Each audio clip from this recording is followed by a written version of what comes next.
जय माता दी। बहुत बहुत आशीर्वाद माता का सब पर आशीर्वाद रहे, माता की मेहर रहे और माता जगत जननी परांबा भुवनेश्वरी आदिशक्ति आपके जीवन में हर खुशियां लेकर के आए, आपको हर मुसीबत से दूर रखें। देखो मां तो मां है, मां की कृपा, मां की महिमा, मां का महिमा मंडन करना विश्व में किसी के बस की बात नहीं है। असिदिग्र समम स्यात् कज्जलम सिंधु पात्रे सुरतरवर शाखा लेखनी पत्र मुर्बी। शारदा जी स्वयं माता सरस्वती भी लिखना शुरू कर दें उनकी महिमा तो भी मुश्किल है। तो भाई आज मैं बात कर रहा हूं शारदीय नवरात्र की, मैं बात कर रहा हूं नवरात्र कब से प्रारंभ होगी, कब तक रहेगी, कब पारायण करना चाहिए, क्या शुभ मुहूर्त है उसका, नवरात्रि में क्या क्या नहीं करना चाहिए, व्रत करने में किस प्रकार से करना चाहिए, अगर आप घट स्थापना प्रथम बार कर रहे हैं तो करना चाहिए या नहीं, आपके घर पूजा पाठ होता है तो उसमें क्या क्या चीजों का खास ध्यान रखना चाहिए। तो नमस्कार, मैं हूं आचार्य सतीश अवस्थी और आपका बहुत स्वागत करता हूं लब्धित एस्ट्रोलॉजी में। आज मैं बात कर रहा हूं नवरात्रि पर। नवरात्रि विशेषांक मतलब नवरात्रि कब से प्रारंभ हो रही है। देखो, यद्यपि प्रतिवर्ष अगर आप बात करें तो नवरात्र आपकी पितरपक्ष समाप्त होते ही जिस दिन पितरपक्ष की अमावस्या होती है उसके नेक्स्ट डे प्रतिपदा होती है, वहां से नवरात्र प्रारंभ हो जाते हैं। लेकिन क्योंकि हर 3 साल के बाद एक अधिक मास आ जाता है, एक ऐसा महीना जो एक्स्ट्रा है भाई, अधिक मास बोलते हैं उसको, पुरुषोत्तम मास बोलते हैं उसको, मलमास बोलते हैं। उस पर हमने आपको बताया था कि दान पुण्य इत्यादि करना चाहिए, आप सब लोगों ने बहुत पसंद किया। आज मैं बात कर रहा हूं कि बस वो एक महीना अधिक होने की वजह से अब नवरात्रि शुरू हो रही है 17 अक्टूबर 2020 से। कब से शुरू हो रही भाई, कोई भ्रांति नहीं है, किसी भी प्रकार का मतांतर मत समझिएगा।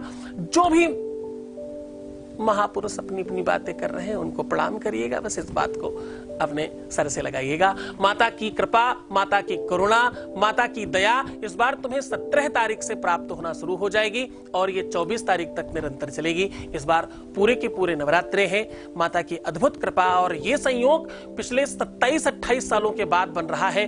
बहुत अद्भुत, बहुत सुव्यवस्थित, बहुत आनंददायक संयोग है ये बहुत अद्भुत और बहुत आनंददायक संयोग है। इस संयोग में कई सारे ग्रह नक्षत्र अपने आप में परिवर्तित होकर एक बहुत सुव्यवस्थित और बहुत आपके अपने लाभकारी संयोग सूचित कर रहे हैं। इसमें सर्वदा मुहूर्त है, सुख मुहूर्त है, इसमें सर्वार्थ सिद्धि योग, अमृत योग, विशिष्ट योग, कुंभ योग, जल कुंभ योग, अद्भुत अद्वितीय योगों का निर्माण हो रहा है इस बार पूरी की पूरी नवरात्रि में। ये नवरात्रि कई सालों के बाद ऐसा अद्भुत संयोग लेकर आई है। इस नवरात्रि में महामारी को समाप्त करने की भी कृपा लेकर के माता इस बार आ रही है, क्योंकि मां तो मां है ना भाई। इस धरा में यारो कोई मां से बढ़कर है नहीं, लाख आई मुसीबत मां मगर रोई नहीं। मां ने मर्दों को बनाया, क्या निराली शान है। जो कदर मां की न जाने वो नहीं इंसान है। जो लोग कुछ ही को नहीं मानते, जो लोग किसी को नहीं मानते वो भी मां को मानते हैं, जो लोग किसी को नहीं पूछते वो भी मां का नवरात्रा करते हैं। मां की कृपा, मां की करुणा सब पर मिलती है। इसमें घट स्थापन करने का, नवरात्रि प्रारंभ करने का, नवरात्रि पूजन का जो मुहूर्त है 8:15 से लेकर 9:30 बजे तक है। इसके बीच में अगर करेंगे तो बहुत अच्छा। और वैसे सबसे अच्छी बात बताऊं आपको, नवरात्र में मुहूर्त देखना निषेध है। ये पहली ऐसी तिथि, पहला ऐसा पर्व है जिसमें दिन और रात्रि दोनों मुहूर्त से कम नहीं है। दिन और रात बिना मुहूर्त देखे आप इसमें कोई भी शुभ काम कर सकते हो। 25 तारीख को विजयदशमी है, आपको पता है। थी विजयदशमी वहीं जब राम ने दल साज कर गिरि प्रवर्तन पर चढ़ाई की थी लंका राज्य पर, मार रावण को वही उद्धार सीता का किया। तो साहब ये वही विजयदशमी है जो भगवान ने असत्य पर सत्य की विजय प्राप्त करी। इस दिन रावण दहन किया जाता है। इसमें नीलकंठ दर्शन इत्यादि मछली का दर्शन बहुत शुभ माना जाता है। नवरात्रियों में एक खास बात ध्यान रखिएगा, पहले दिन माता को गुड़हल का फूल अगर चढ़ाएं आप तो उनके लिए बहुत अच्छा होता है। दूसरे दिन गन्ना या गन्ने के रस या गुड़ से बनी हुई कोई मिठाई, तीसरे दिन अनार, चौथे दिन 5 प्रकार के फल, 5वें दिन माता को अगर अपने ही घर में बना के कोई पकवान इत्यादि का भोग लगाएं, छठे दिन सिंदूर और श्रृंगार का सामान, 7वें दिन शिक्षा से रिलेटेड, विद्या से रिलेटेड कोई भी वस्तु अगर माता के चरणों में रखा जाए तो बहुत अच्छा है। और 8वें दिन जो माता का 8वां स्वरूप है उस दिन वस्त्र इत्यादि मां को समर्पित करना चाहिए।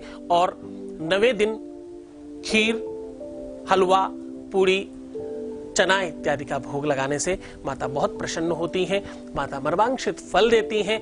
मां को मनाने के लिए, और सबसे बड़ी बात ध्यान रखना, अगर तुम्हारे जीवन में प्यार से संबंधित कोई तकलीफ है, अगर तुम्हारे जीवन में सौभाग्य से रिलेटेड कोई तकलीफ है, अगर तुम्हारा दाम्पतिक जीवन ठीक नहीं चल रहा, अगर तुम्हारा मैरिटल लाइफ बहुत अच्छा नहीं चल रहा है, तो ये नवरात्रि तुम्हारे लिए बहुत स्पेशल है।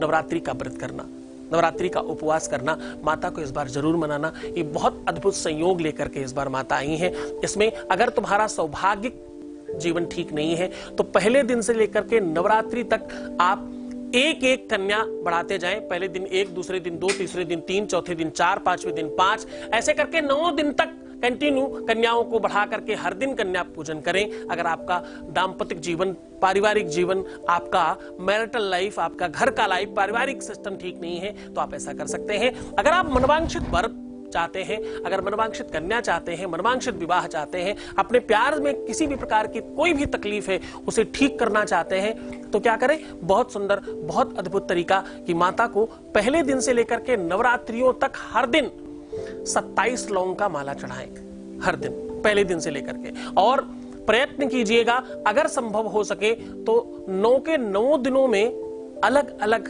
रंग के या अलग अलग सुगंध के इत्र लगा करके, या तो इत्र का इस्तेमाल करें या तो अलग अलग दिन, कभी हल्दी, कभी अष्टगंध, कभी सिंदूर, कभी रोली, कभी मोल, अलग अलग चीजें 8 दिन स्पर्श कराएं, या तो 9 प्रकार की, 8 प्रकार की सेंट लगा करके माता को चढ़ाएं।